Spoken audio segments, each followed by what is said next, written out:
खुलुमबाय आं दिनै मोनसे गोदान भिडिअ एगारनो नागिरदों। बे भिडिअआनो जाबाय अमा बेदर एवनाय। बेखौ माबोरै एवो बेखौ दिन्थिनो नागिरदों। होनो थाखाय मा मा मस्ला होनांगौ जायो बेखौ आं खिन्थिनो। बेयो बानलु गोराननि गुन्दै, बेयो जिरा गरम मस्ला, बियो मिट मस्ला, बियो रं, बियो जिरादो सामब्राम गुफुरदो लगायना मिक्स देनाय, आरो बे मोरसिं बिलाइ बियो काटा मस्ला होननानै बुङो, बियो हाइजें, आरो बेखौ जाबाय। दानिया थाव होनोसै।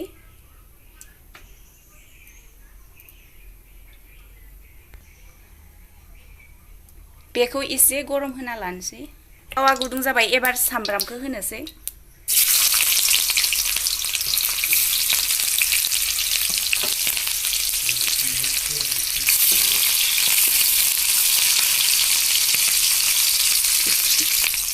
दानिया मोरसिं बिलाइखौ होना लानोसै।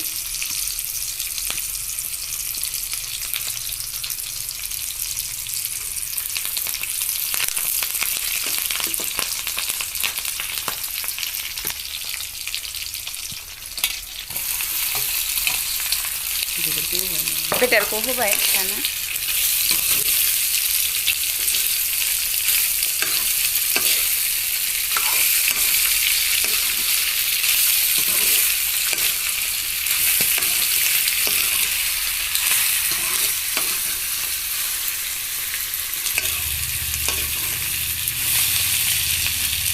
दाना खोबहाबनानै दोनदो।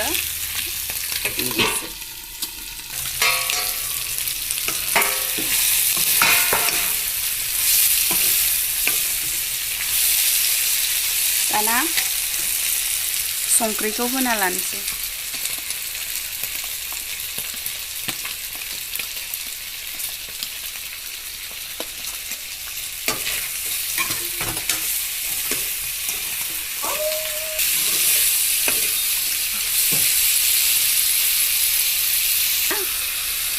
रंखौ होना लानोसै,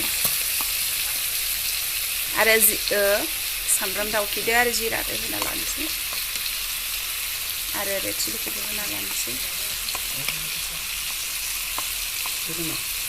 गरम मस्ला, बे मिट मस्ला आरो हाइजेंखौबो होना लानोसै।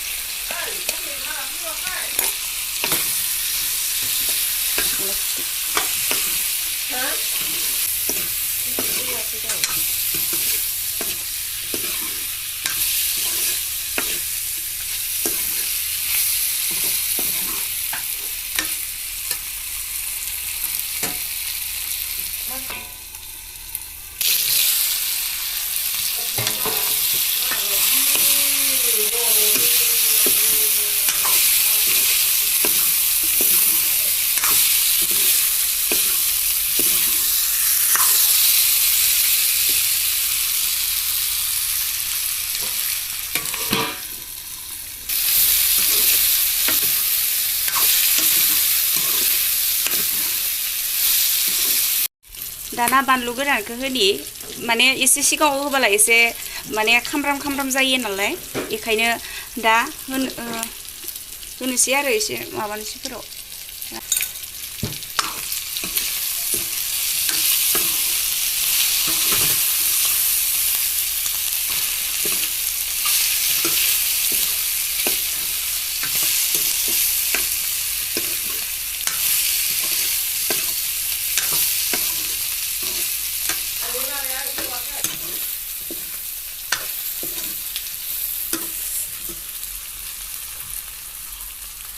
दानिया दै होनोसै।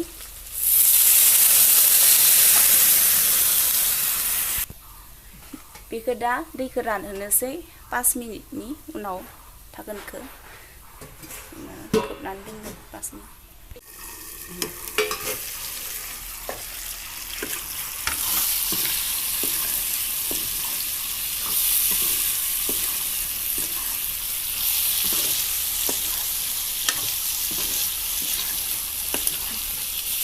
दानिया मोनबाय।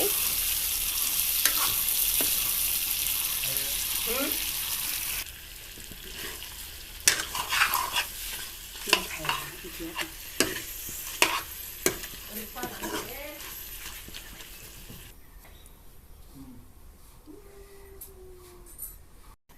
भिडिअखौ मोजां नुदोंबा लाइक शेयार आरो साबस्क्राइब खालामनो दाबाव।